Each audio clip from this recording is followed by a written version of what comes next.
out to Socrates. Socrates still trying to get the opening. Oh, Socrates! Whoa! And there it is.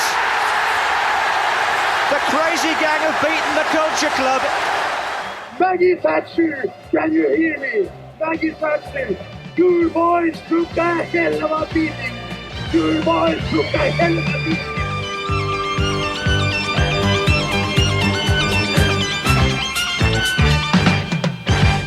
Welcome to the 1986 Guinness Soccer Six module. This is peak 1980s. We've got a plastic pitch involved in this, which draws Chris Lepkowski into the web for this one. Chris is adamant that we must do a wider plastic pitch module, which we will do in the weeks and months to come. So much to go on there, as well as Subbuteo being so thrown into the mix as well with their own AstroTurf pitch that you could controversially get hold of, especially for the middle classes. That one, not the working class houses, but which I seem to remember kind of like rolled up at each end because I think it had a tube, so it was kind of like you had to lay it on its front for a couple of hours before you actually wanted to play with the thing. But this is the G-Mex Manchester. The Guinness Soccer Sixes, the 1986 version. This has been going on for a few years. It's played out at various arenas. It started out as a London-centric thing. It moved to the Midlands for a little bit. Played out at the one of the conference centres at the exhibition centre in Birmingham, and then eventually shifted to this former train station, Manchester Central train station, I think it was, because I think that's what they call the arena now, Manchester Central. The G-Mex as was back in the 1980s. And it's finals night. The BBC give a great portion of sports night over. You have a seemingly delighted Steve Ryder fronting the coverage of this. John Motson and Tony Gubba have been sent to Manchester to cover it. They've even got a couple of nights in a hotel, all expenses of the BBC. They managed to watch the first two nights where it's the preliminaries, across which a swathe of teams exit the tournament. We've got Nottingham Forest, Luton, Newcastle, Aston Villa, and one of the host teams, Manchester City, all exiting the tournament in the first couple of nights, leaving we have Group C and Group D. So clearly those opening nights, Group A and Group B, have been played out. The qualifiers, Group C and Group D, 3 teams in each group. The winners progress into the final. Group C, Sheffield Wednesday, Tottenham and Arsenal. Contentiously, Tottenham and Arsenal drawn together in a North London battle. Group D brings Manchester United, Oxford United and Chelsea into the mix. Chris, looking forward to this one? I am. I've removed my shin pads, I've removed my boots, and I'm going to wear my socks down with trainers, which is all the rage in this particular competition. It is very much of its time. I'm looking forward to tackling the charts later as well. That's an intriguing one. But yeah, this was the build up to Christmas, wasn't it? Every year we'd get into December, we'd get our advent calendars. I had a birthday. I do have a birthday in December, and then here we are rolling towards Christmas with the Soccer Sixes, and it was a great tournament. One I have a lot of fondness for. It was certainly to kind of like kids of that generation. It was just the best thing because it was PE. It was like PE, wasn't it? It was massively recognisable football. Some not recognisable, which we'll go into very soon as well. But they're playing football the type of football that they were better at it than we were. But we were playing that type of football in PE at school. This was grown up professional footballers and a big huge. PE, a glorious PE lesson going on. Yeah, it was, and the fantastic concept of a wall being used as an assist to assist with goals. You could actually smash it against the wall and collect it back and beat an opponent. It was just brilliant. I think it was Perspex they called it, wasn't it? The plastic that went around it, but it was all very methodical, and teams took this seriously. Can you imagine Arsenal and Tottenham being drawn together in anything these days other than the FA Cup? They wouldn't allow it. They'd probably play a tournament in the US maybe in the summer for a lot of money, for a lucrative friendly or tournament. But back then, this was just brilliant. It was teams actually picking or clubs picking really strong sides to go head to head in basically what was, to all intents and purposes, a glorified game session, from school. That's what it was, and how it felt, and it was great. It absolutely was. I mean, we're looking at a Tottenham side here. Tottenham, each team, sends a squad of 10 players. What we've got there, one of the startling ones, looking at the Tottenham squad, and Chris Waddle, the most valuable asset at that point in time, alongside Glenn Hoddle, who was omitted from the squad. But you've got Tony Parks, hero in the 1984 UEFA Cup final, Paul Allen, Mitchell Thomas, Danny Thomas. Not long before that horrific injury that ends his career, Ozzy Ardiles, Graham Roberts, Gary Mabbott, an emerging David Howells and Chris Waddle, along with the only player I couldn't find categoric proof of his first name, surname Smart. I've seen him listed in Tottenham youth sides as P Smart, so we could be looking at a Paul. There's a lot of Pauls on display on this particular night in December 1986. Could be a Peter, but I think we'll go with Paul because he's very in fitting with so many other players. The Arsenal squad, they don't send John Lukic, they do send Reece Wilmot, a perpetual Arsenal reserve goalkeeper. I think he served, was at Plymouth Argyle quite well later on in his career. Michael Thomas, a young Michael Thomas. You've got Tommy Caton, Ian Allinson, who is really up for this competition. Ian Allinson has an absolutely fantastic night. Gus Caesar, something of a cult hero, shall we say, at Arsenal. We've got the emerging Paul Merson, who's electric every time he's on screen. And we've got Graham Ricks. Beyond that, there's a smattering of young players who don't quite make the grade at Highbury. Wes Reed, Greg Allen, Paul Smith, amongst them. Sheffield Wednesday, they've got Kevin Pressman, Mel Sterland, Tony Gregory, Ian Knight, Gary Megson, Chris Morris, Colin Walker, David Hurst, Carl Shutt and David Tomlinson. So a mix and match for Sheffield Wednesday of familiar and less familiar. Chelsea got Steve Francis, Roy Wegley, Keith Jones, Mickey Hazard, Darren Wood, Kevin McAllister, Gordon Jury, Terry Howard, John McNaught and Pat Nevin. A very strong squad there with a couple of youngsters thrown in for good measure. Oxford United go Steve Hardwick, John Dreyer, Bobby McDonald, FA Cup finalist, very experienced Bobby McDonald. He was FA Cup finalist, Manchester City in 81. John Truick, Kevin Brock, Paul Swannock, John Aldridge, David Leeworthy, Eddie Denton and Lee Nogan, who would go on to score plenty of goals for Oxford, in the post-First Division days. And then you've got Manchester United. Alex Ferguson's been the manager for not much more than a month. He's not overseeing this Manchester United side in this tournament, but he is watching, from the seats. Chris Turner, Liam O'Brien, who's recently signed from Shamrock Rovers, Mike Duxbury, Billy Garton, Peter Davenport, Jesper Olsen, Peter Barnes, Stephen Gardner, Terry Gibson and Russell Beardsmore. So again, Chris, a mix and match of players there, but predominantly, very familiar names in December 1986. It just seems bizarre that, Tottenham would commit Chris Waddle, Man United would commit Jesper Olsen, Arsenal, you mentioned some of the players there. Oxford have got John Aldridge playing. These are all big-hitting First Division players who are as important to whether it's United, pushing or wanting to make a push for the title or a cup, or an Oxford that's trying to stay in league. These are key players, and yet there was absolutely no hesitation in managers and coaches selecting these players for this tournament. To all intents and purposes, a midweek knockabout, six-a-side knockabout that was great for TV, but I'm not sure how much value the players got out of it, compared to their Saturday jobs of playing in the serious 11-a-side football. But it's great to see. I love the fact that so many clubs went for this seriously and actually really took it with a much more than a pinch of salt, which is what you would have imagined these days. Back then, they actually did take this seriously. That's brilliant.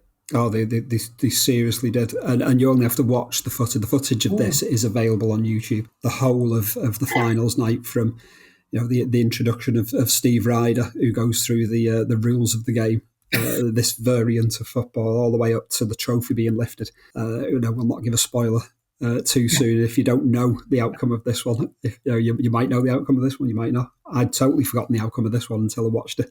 And yeah, it is.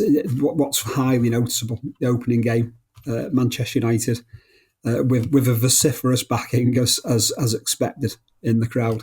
And what's great about this as well, we'll touch on the crowd really, really soon. And yeah, Terry Gibson especially. There's a great moment. I'm sure it's in this game rather than the later one with Chelsea. Could be wrong there, where it's because what you've got. Actually, we'll do that run through the rules in a minute. The perpetual changing of these substitutes. They're on, they're off. There's no handbrake on them. You can start a player, bring him off, bring him back on again. And Terry Gibson, there's one moment where Terry Gibson comes flying on. The door of the plexiglass panels, as Steve Ryder declares them to be, swings open, and he's out. He's like a greyhound out the traps, and he clatters straight into one of his opponents. There's no quarter given here. Many of the players were in classic Adidas trainers of the 1980s, which is a joy to see as well. There's a degree of slapshot as well at times. I think there's a Pat Nevin moment later in the night where he's clattered into the plexiglass come Perspex wall. and it really is an absolute joy to watch. It is because, like you say, there's full engagement, full investment from the players. They're not just there to have a knockabout. They are taking it seriously. To see what this really actually showcases is the players who the individual talents. Seeing Pat Nevin, for instance, and Chris Waddle, the close control, the way they can manipulate a football in this really tiny environment. You get to see the real footballers here, actually. And it obviously, it's a discipline that requires a lot more than just running around and herring around the pitch. What you see are some of the individualistic players really shine in these tournaments. And I think it's brilliant that the players are fully engaged. They really want to win this. There is no quarter given. You just mentioned Terry Gibson herring onto the pitch and clattering into an opponent. It was just brilliant. And I think what really strikes me about this is that we're in a period where football's obviously been in a bad place. We've had Heysel, we've had Bradford, we've had the fallout from that. We are in the grip of the Heysel ban at this point. And yet this tournament is taken so seriously by those players and by those teams that I'd be interested to know what the selection policy was for the clubs and why certain players missed out, because I would so want to be involved in this if I'd been a player at the time. I would absolutely have loved this. Just this showpiece six-a-side football occasion for a couple of weeks before Christmas. It was just brilliant. Loved it. It was an absolute bonus as a viewer, as a kid. Mid-December. This was plumb within the spot where a second leg, third round UEFA Cup tie would be. Yes. Which we no longer had at this point in time, and this was just a magical substitute for it. That opening game. Manchester United are the favourites for this. You look at the players, not just the game itself, but to win the tournament. Although they are labouring on a big grown-up pitch with grass at this point in time. And we'll touch on in a bit where exactly the teams were in the wider scope of the First Division at this point in time.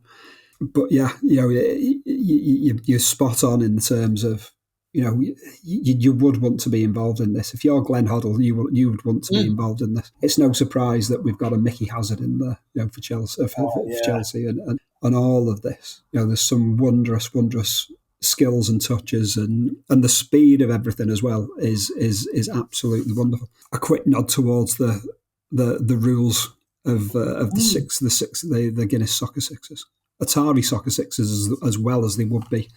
Can't remember if this was before Guinness or after Guinness. The games were played on a plastic pitch that was half the size of a regulation football pitch, split into 3 zones. Goals could only be scored from the last zone, so you couldn't just belt it from your own half. One man from each half, from each team, always had to be in the opponent's half. There was no height restriction, so it wasn't like five-a-side football and keeping it under head height. The ball was kept in play by flexiglass, as Steve Ryder called it, all surrounding around the pitch. Only the goalkeeper was allowed within his goal zone, a kind of 6-yard box effect, but that was not 6 yards. Should a defender enter that said zone, then it would result in a penalty. There were squads of 10, as mentioned, limitless substitutions, and a sin bin was in operation. You also couldn't play a long ball out of defence. The ball would, you could, but you had to be technically adept enough to make it land in the central third. You couldn't drift a ball from the first third to the final third without it touching the ground as well. And there was also sin bins. If you were the striker who was meant to stay in the opposition's half, if you drifted back into your own half, then the punishment was 2 minutes in the sin bin. 7 minutes per half. These players perspire, Chris, perspire a lot. The speed of the game, the demands of it. These are professional footballers that were finding 14 minutes on a six-a-side pitch far more exhausting than 90 minutes on a big grown-up grass pitch.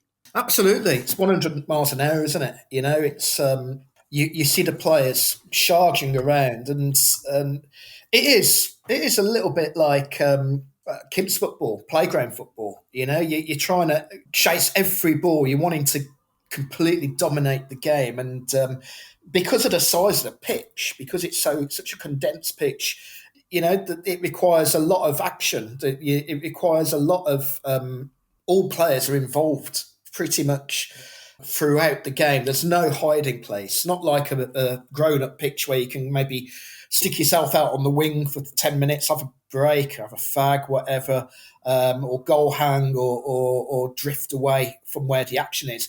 In this small area, you are involved, and it is such a quick-paced action. It really is. And just a few things that you mentioned, the sin bin. There's a great photo. I found this piece, a great photo of Kenny Sampson sat in the sin bin a few years earlier, looking utterly like a naughty schoolboy because he's committed it. And I mean, this was a period that actually sin bins were being discussed about as a potential form of disciplinary, as a form of discipline, if you like, in the grown-up football, in the 11-a-side. There was a consideration that instead of players just being given a red card, maybe a sin bin could be introduced. So there was a purpose to this. And although we kind of look back on it with a hint of nostalgia, the sin bin very much was on the agenda for being included in mainstream football at the time. And we got to see the benefits and the merits of it in this particular tournament. We did indeed. It was very much a trial thing, the sin bin. The Football League, the FA were keeping a watchful eye on it. The opening game itself, Manchester United Oxford, it comes as a surprise that Oxford opened the scoring, but it's no surprise who the identity of that goal scorer is. John Aldridge benefits from there's a bit of a wild strike from Kevin Brock that rattles into the boards and comes back, and Aldridge is very fast on the rebound. This isn't. I don't think this is a deliberate move from Kevin Brock. I think he takes a furrowed swing at this and puts it way to the left of Chris Turner, who thinks great, harmless, only to see in the split second later that there's Aldridge flashing the ball past him. Yeah, it's great. And Chris Turner, the only time he fills a goal, I think, as a goalkeeper, he's not the tallest, is he? And United have invested a lot of money to bring him from Sunderland a few years earlier. And I know that our colleague, our friend, who often views on Manchester United goal, particularly blonde ones, Gary Bailey particularly. But Chris Turner never really did it for me as a goalkeeper, too short, but absolutely ideal for these goals. And I say that as somebody who's 5'7" and would probably enjoy playing in goals far more in this tournament than I would anywhere else. But yeah, I mean, United, they've got some of the big hitters in. Nigel Davenport equalises for them, and David Leeworthy scores the winner for Oxford late on. It is a surprise, to see United fall at the first gate. They take on Chelsea in the next game, 5-3 victors. with Oxford and Chelsea sharing a 1-1 draw in the resulting game. That effectively means that Chelsea need to win their final game. But it's not enough. And even though United are 5-1 up at one point, and Chelsea do claw it back to 5-3, United are just too strong for them. And but it's Oxford. It's Oxford who qualify for the next round by virtue of being unbeaten. They are in between. I think it's a 1-1 draw that we don't get to see footage of because they would skip a game as part of the highlights in a bid to show as much of the final as they could, because obviously these were condensed highlights. Even for a 14, you've got to show a 5-3, haven't you? Really? Yeah, you've got to show a 5-3. Man United and Chelsea. So yeah, I mean, 8 goals over the course of 14 minutes of football is quite incredible. And I think for Manchester United, it's just how good Peter Barnes is in these games as well. Peter Barnes is another player who's very comfortable with the ball at his feet, always was. And he has an absolutely spectacular night for Manchester United in this one. Probably the best things he ever did in a Manchester United shirt for the relatively short time he was in one. But yeah, the game against Chelsea, Peter Davenport on target again. Again, Peter. There's Peter Davenport, kind of like something of a misfit, yet wonderful on a 6-a-side pitch for Manchester United. It's a game that's close to start with because Jones comes close for Chelsea. John McNaught equalises. There's another great moment as well, Chris. You've got John McNaught who enters the pitch limping with his ankle heavily strapped up. So not only are they putting players at risk here, they're kind of like, we'll just throw your ankle's bothering you. Don't worry, go run it off. We'll strap it up. Go run it off. I mean, it's mad, isn't it? Because don't forget that these games are being played before Christmas. Now, we all know that football traditionally is that period around Christmas and New Year is jam-packed. You're playing every couple of you're playing every couple of days pretty much. So here we are in the build-up to that hectic schedule, seeing players not only being subjected, if that's the right word, to this tournament, this competition, but actually having to do so when they're injured. There's no let up here. There's no sick note. You are playing. If you're on that pitch, you are involved, and it's quite refreshing to see. We live in this era now where players are protected, and sports science is such a huge driver in the selection process of teams and how they operate. And here we are in such an innocent age where managers are absolutely, taking no care whatsoever in terms of the busy schedules they've coming up, and fully investing into making sure that they win this particular tournament or get as far as they can. And it's a great place also just to showcase some of those younger players, people like you mentioned, Russell Birbsmore, who would go on a couple of years later to emerge in the first team for United. Gus Caesar got a mention, a bit of a cult hero at Arsenal, but again, good enough to get into George Graham's side. Paul Merson you mentioned, and I'm looking at some of the subsequent tournaments that were played. Paul Davis and Glenn Cockrell actually clashed during the first team game, where Paul Davis ended up smashing Cockrell's jaw, subsequently getting a long ban. They actually were reunited in this tournament against each other. And Paul Davis approached Glenn Cockrell and said how he was, asked him how he was, and wished him all the best for the future, which just goes to show really the utter strange nature of this whole tournament, this competition. The two players who had been kicking the crap out of each other in a first division game, leading to one getting a smashed jaw courtesy of the other one's elbow. Then a few weeks later, reunited in this particular tournament and wishing each other well. Different times completely. Oh, what wildly different times. Yeah, I mean, what was great about this, and got to bear in mind, Manchester United go into the Chelsea game and they're out, because they've lost to Oxford, and then Oxford have taken a point against Chelsea. The only team that could stop Oxford reaching the final now going into this game is Chelsea. Chelsea themselves beat Manchester United by 2 goals. They go into the final. So there is a knife edge to it. But Man United players don't play as if it's 14 minutes of football that they just want to get out of the way. They are like seriously up for it. The goal that puts Manchester United 2-1 up, Liam O'Brien, the aforementioned Liam O'Brien, drifts one across from the left-hand side and Terry Gibson smashes it in on the volley. If it's one of, if not the goal of the evening. Brilliant. It is. It's indicative really of these players who, I mean, we talk about Alex Ferguson. Alex Ferguson has only just come into the job at Man United in 1986. So he's only a month into the job. And even though he's technically not managing this tournament or a team in this tournament, he is watching.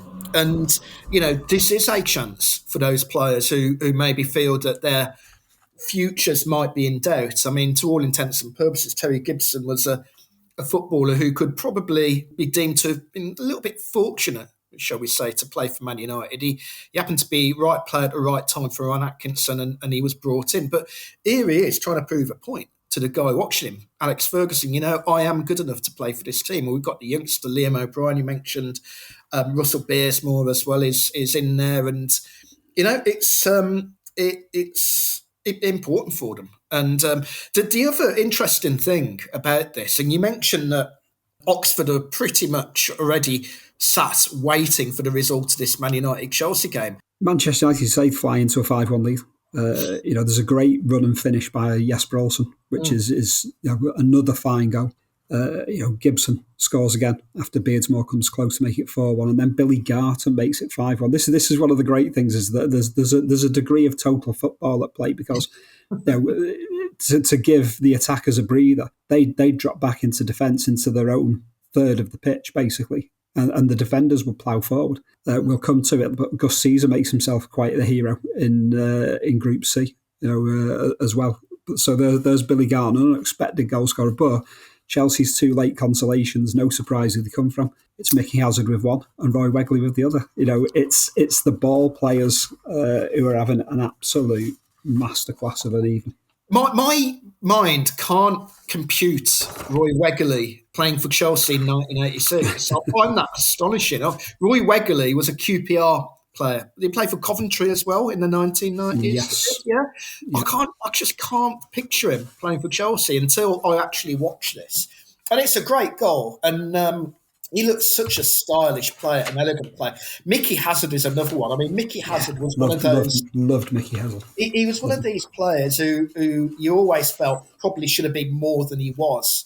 But then actually, when you think about his career, played for Tottenham, played for Chelsea, outstanding talent, such a lovely, elegant footballer. And he's another one who thrives in this. Pat Nevin. And I mentioned earlier Jesper Olsen. These little tricky footballers who maybe don't always do themselves justice in the 11-a-side Saturday afternoon games. They just look absolutely enthralled and buoyant to be in this environment. And Mickey Hazard, watching some of the deft touches and the little, the way he manipulates the ball at times, brilliant to see. Oh, definitely. A lot of talent, Mickey Hazard. He was kind of held back a little bit at Tottenham because, he was seen as kind of like the understudy to Hoddle. Yeah. Earlier on, and then there's kind of like Ricky Villa, there's Ardiles. You've got to try and muscle your way into this mix. I mean, what a midfield if you're going to field all four of them at once without someone to do the disciplined water carrying part of that. But yeah, Mickey Hazard, just a magnificent player. Over into Group C, Tottenham. The game that we don't get to see is Tottenham's 2-1 victory over Sheffield Wednesday. They throw us straight into the North London derby. Tottenham criminally wearing their away kit for this one. I know. So automatically they should be deducted goals and points for this. What's great as well is that I think it's John Motson on the commentary for this one. He states that Arsenal and Tottenham will be playing each other on a live match of the day before too long. These two are kind of like going at it with a big boy game to come in the weeks ahead against one another.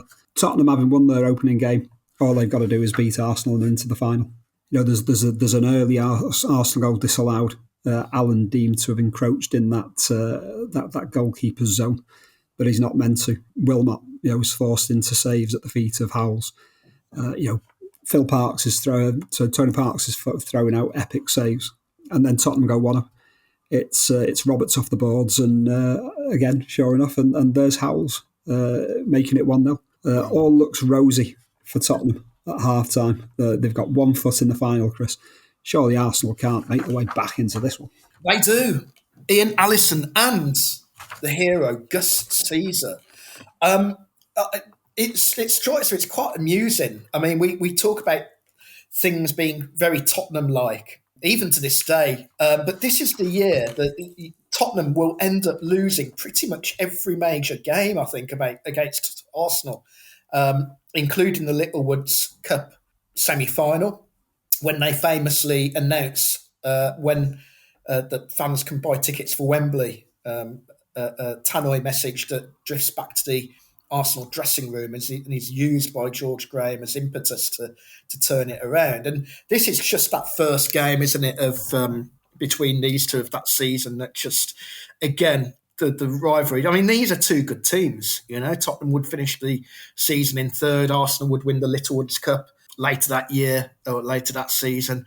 And this game's a real taster, really, for that rivalry. It just seems to really strike home this particular year, that rivalry. It's just, Arsenal are really starting to turn it round under George Graham. David Pleat's having the year or the campaign of his career at Tottenham, where they go close in all three competitions. But 4-2, a Gus Caesar goal, Gus Caesar winner. Not many teams can lay claim to that. Yeah, I mean, this isn't even like Billy Garton getting the fifth in a runaway success. This is Gus Caesar, getting the last gasp the last gasp winner in this one.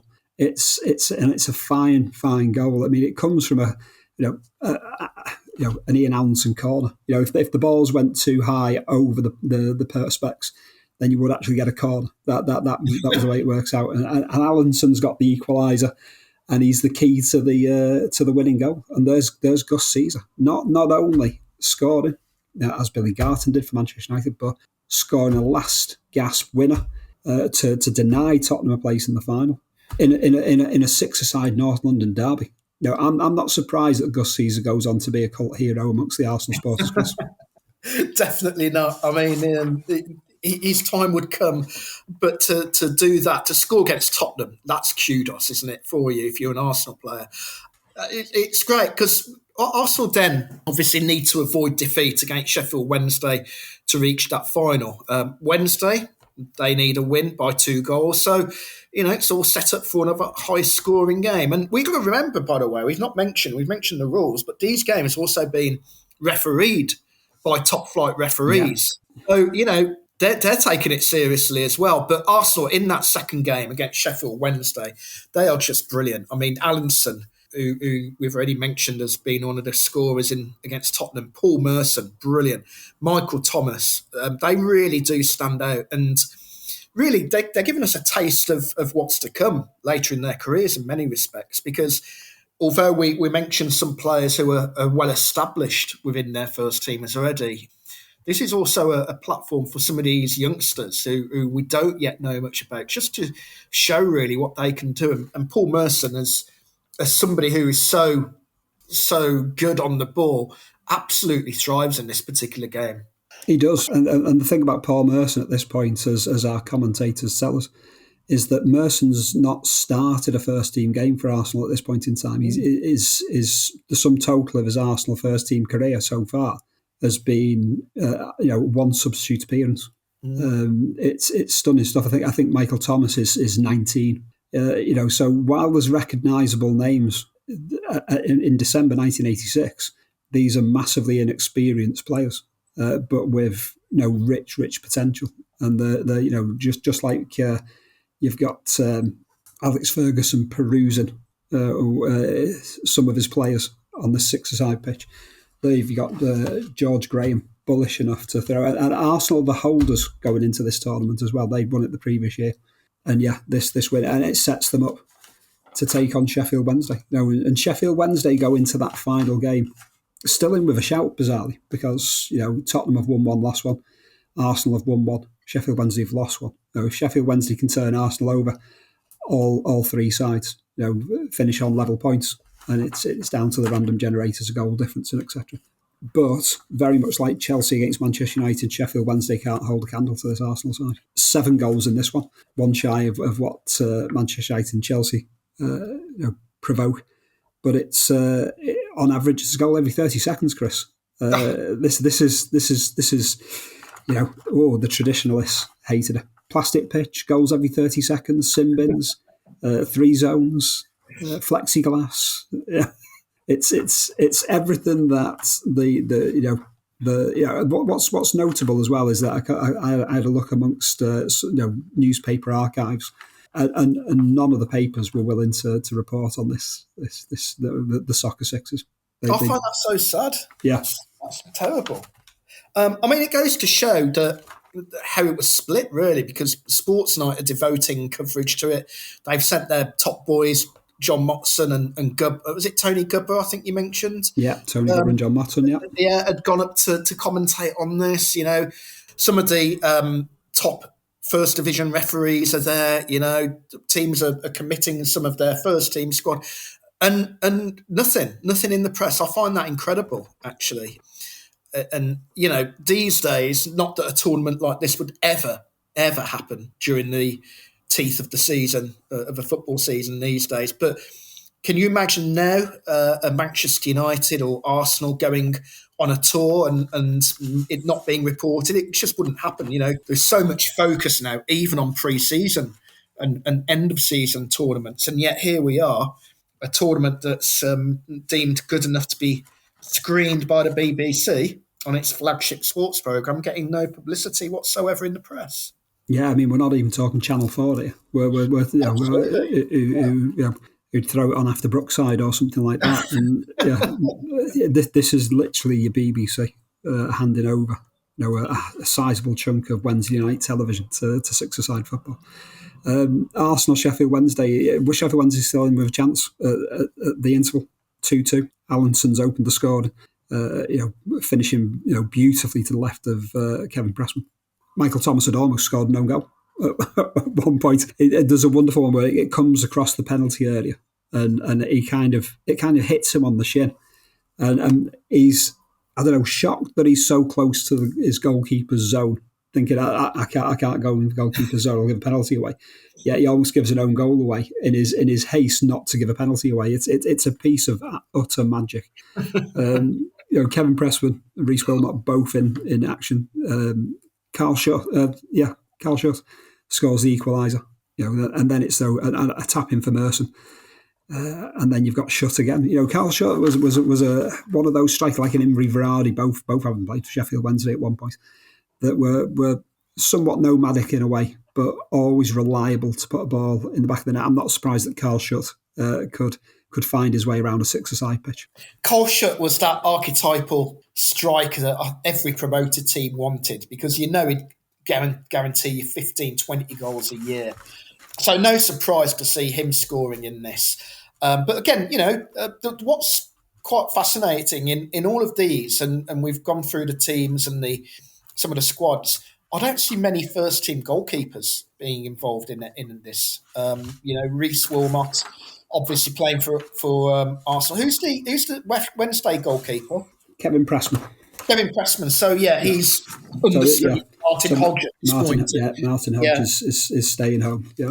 Yeah, he's at home with his feet up, probably watching Sports Night, watching this, wondering what Pressman's got about him. And, it goes to show really that just how important this was for clubs in terms of not just giving some of their first team peripheral players a run out and a try, but also just to bring through some of the younger players, just to give them experience of some form of football. And you mentioned the Thomas incident where he almost scores that own goal. It's just that little quirk of knowing a law, knowing a rule that is slightly different, completely different to what you'd get in the 11er side, where you're very actively attacking the area as a player to try and score goals. In this, you are not allowed to run into the area that you are defending. It's a bizarre thing to have to come to terms with.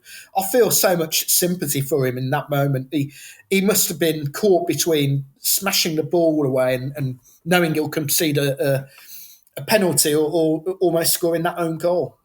Indeed. Second half of the game, Arsenal run away with it. Alisson.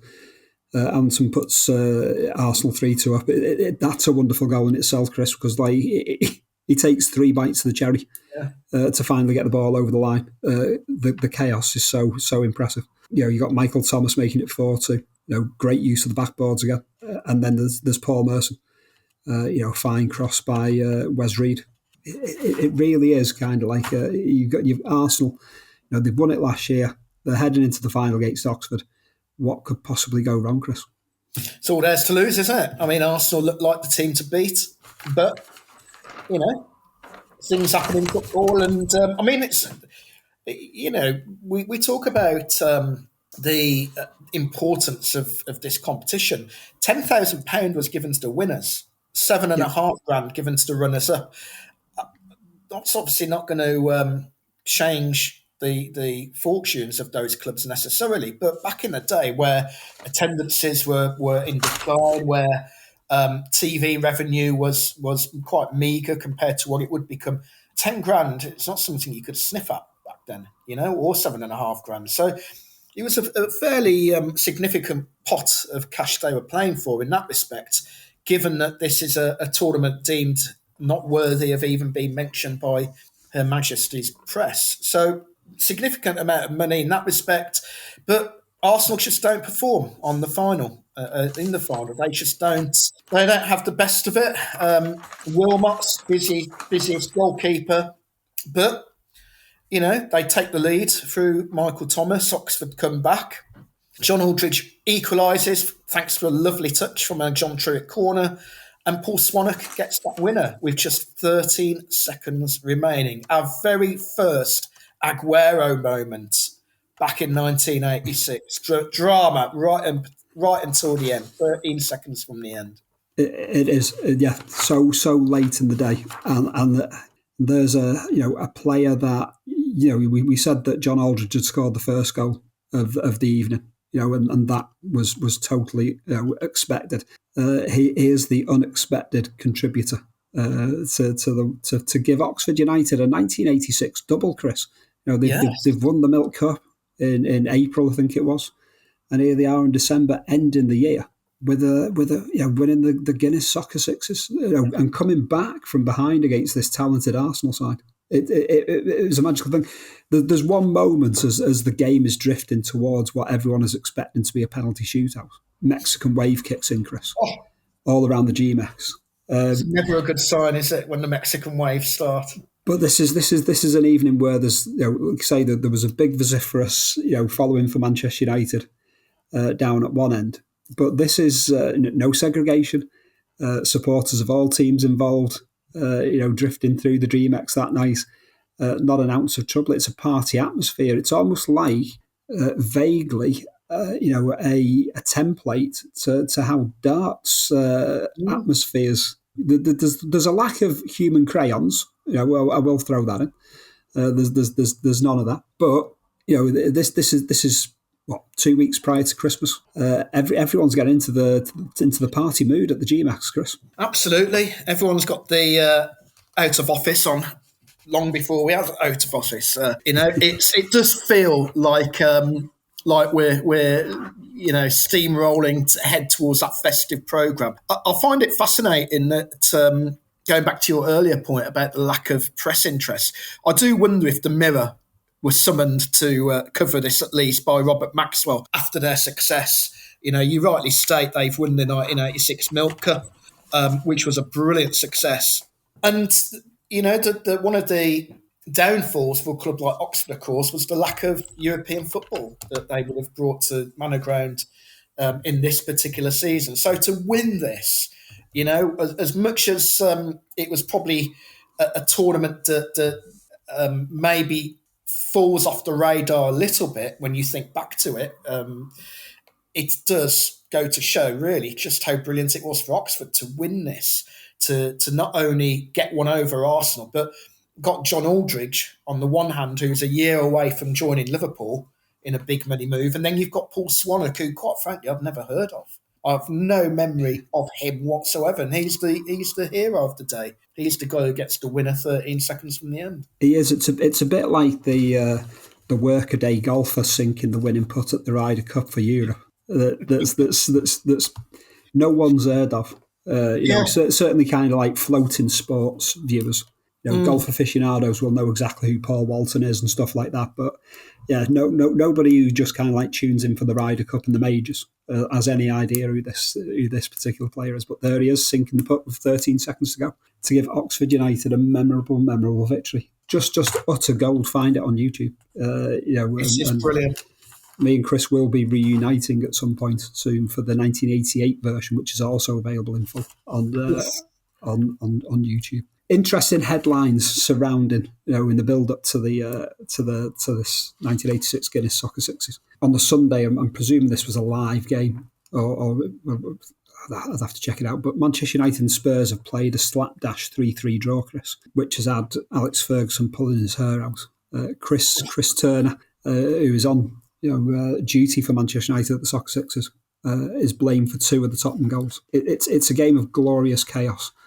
Liverpool have lost to Watford 2-0 at Vicarage Road, and John Barnes has put on a masterclass, and this has prompted Kenny Dalglish's pushed on Kenny Dalglish's interest in Barnes. He's being linked. December 1986, he's being linked with a move to Liverpool already, which won't come to fruition until the summer of 1987. But these are the seeds being planted. Arsenal are being linked with a move for Alan Smith. And Graham Roberts, who is involved in the Soccer Sixes for Tottenham, has issued a "I'm out of here" statement. Wow. He wants to go and join the English exodus for Rangers. Graham Souness has clearly been paying attention to Graham Roberts. Interesting that. Come and get me plea. Yeah, kind of come and get me plea, or it's kind of like he's had the kind of like the carrier pigeon coming to tell him that there's interest from Glasgow and you agitate for the move. Interesting that. So many times you see kind of like headlines that are way off beam, or it's like that broken clock is stuck twice. It's right twice a day. This isn't. Every single one of these actually comes to fruition. Smith does go to Arsenal. Barnes does go to Liverpool. Graham Roberts does go to Rangers. We're probably 6 months away from Jim Leighton joining Man United as well. We are indeed. That doesn't end well, by the way. That doesn't. that can't end well at all. I think, but the 2 interesting stories. John Hollins is at loggerheads with Ken Bates. The Chelsea manager has been told by his chairman to just coach. Just coach the team. Just coach the team. Stay in your lane seems to be the message from Ken Bates to John Hollins. His time at Chelsea is thought to be on borrowed time. He does actually survive until March 1988, I think it is. So yeah, the rumblings, the protracted departure of John Hollins as Chelsea manager is underway, but it'll be another 14 months or so before it actually happens. Yeah. And explosively, Mark Dennis is in the news. No. Divulging a bust-up with Peter Shilton that has happened during their time together at Southampton. This isn't a recent occurrence, but it's been broadcast by Dennis, and yeah, punches have been swung and teeth have been lost, and yeah, let's just say I think most of them were Shilton's. Yeah. I always think back to that the Diego Maradona referring to him as Thermos Head, which I think is one of the finest insults I've ever heard. No idea what it means. I would not want to be getting on the wrong side of Mark Dennis. You would not want to get on the wrong. In one of the recognised as one of the hardest teams in the First Division, Birmingham City, he was probably the one to look out for, alongside Robert Hopkins, Pat Vanden Houwe, Mick Harford and Tony Coton. They did say that Mark Dennis was the one that you had to watch out of that lot. So, yeah, I wouldn't be picking a fight with him. Nor would I be picking a fight with Ken Bates, either, for that matter. Guy who wanted to electrify fences. Without a shadow of a doubt. Yeah, Ken Bates tipping up with his cattle prod and all sorts of.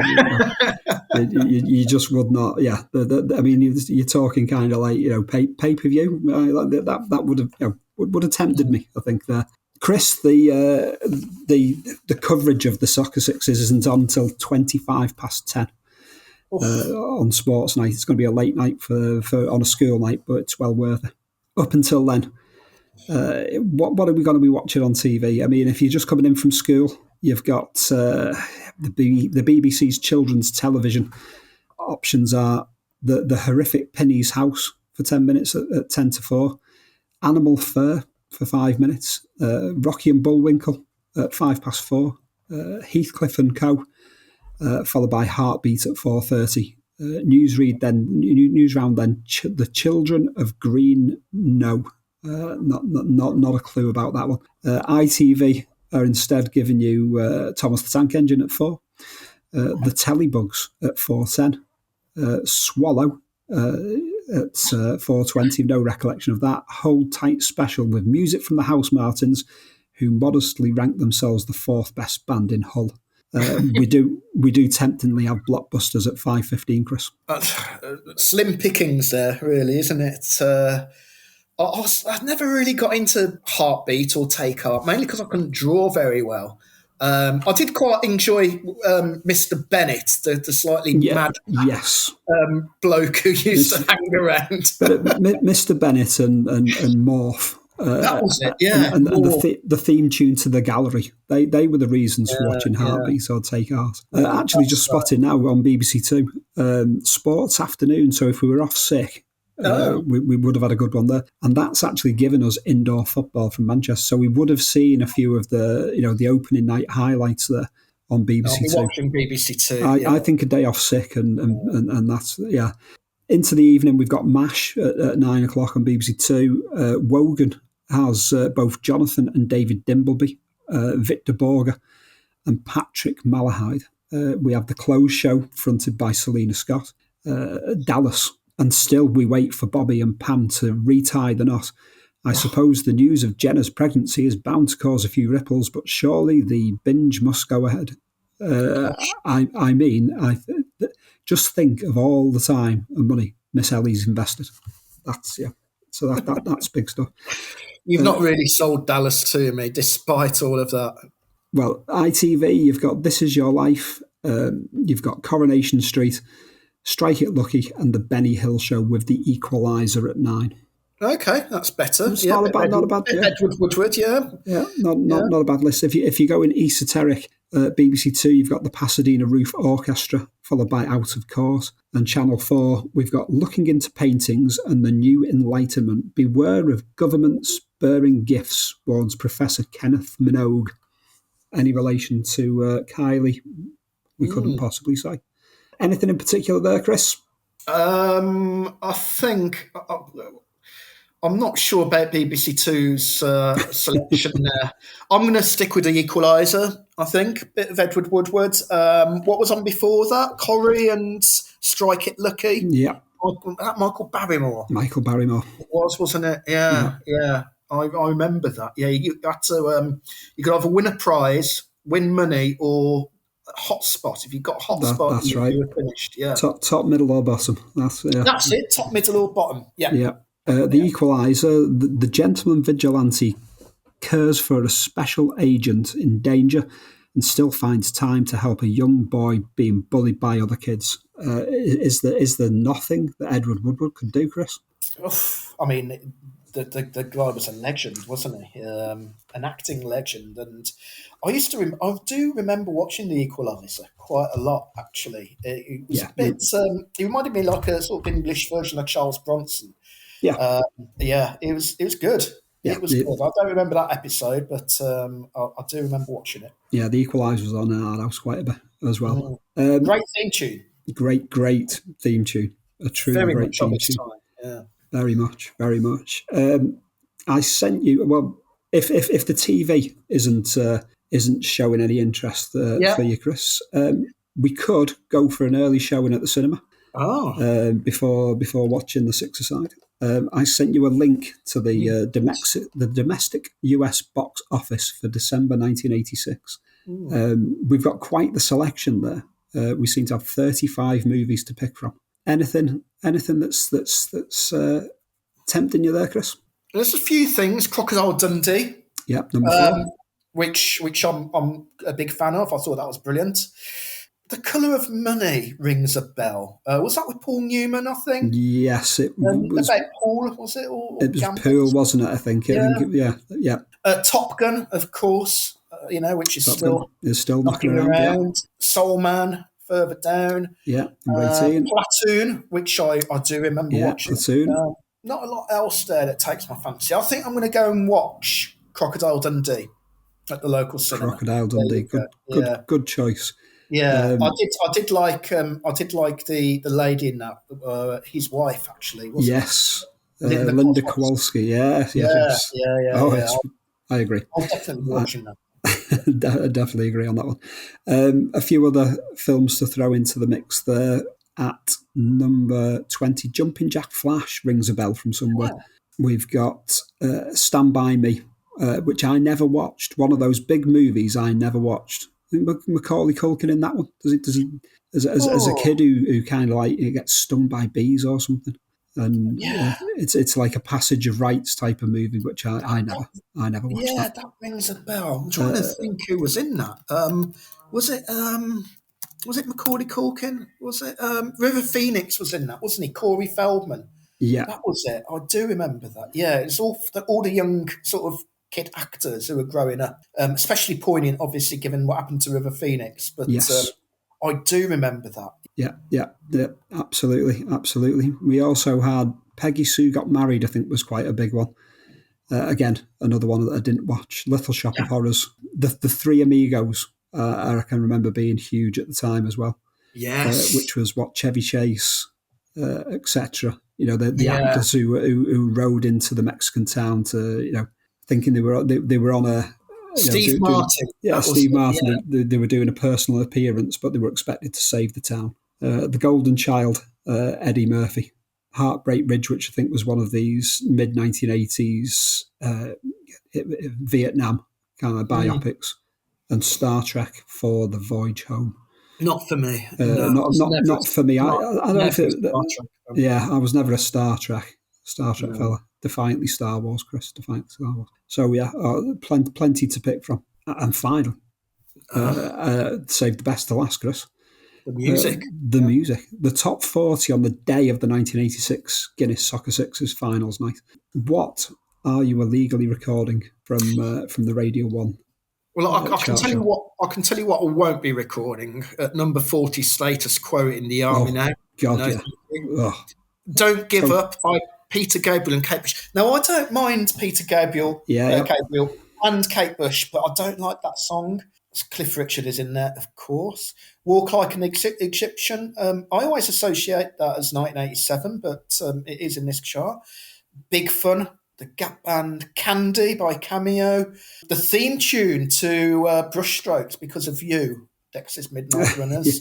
I'm looking. I quite liked So Called the Night by the Communards. I do like that song. I think the lead singer, what was his name? Jimmy Somerville's got an incredible voice.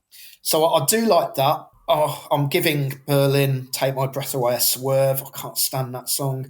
The House Martins I ordinarily like, but I'm not a huge fan of The Caravan of Love. That's not one of my favourites. Yeah, I'd agree with that. Sometimes by Erasure. I'm having, that's all right. To the what else? We've got For America by Redbox. I remember that.